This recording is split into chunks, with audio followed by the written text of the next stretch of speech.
বাগানে পানি দেওয়ার জন্য আমাদের আগে আগে কি করতে হয় সেটাই আজকে আপনাদেরকে শেয়ার করব।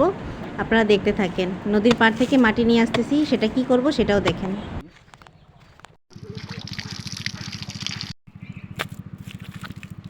এই যে লাল মাটি নিয়ে আসা হয়েছে, এখন এটাকে পানি দিয়ে সুন্দর করে করে মেখে এখন হচ্ছে মোটরের মধ্যে দিবে, তাহলে মোটরের হাওয়াটা বের হয়ে যাবে না। তারপর আমরা পানি সেট করে বাগানে পানি দিব। যতবারই পানি দেওয়া লাগে আরিয়ানার বাবা ততবারই এরকম কষ্ট করে মোটর সেট করে নেয়। কি সুন্দর করে মাটি লাগিয়ে দিচ্ছে, একদম আঠালো মাটি, কিন্তু এটা লাল মাটি।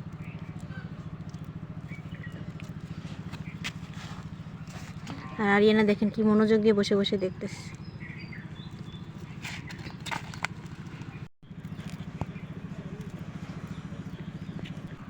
এই যে আমাদের পাইপ সেট করা প্রায় শেষ।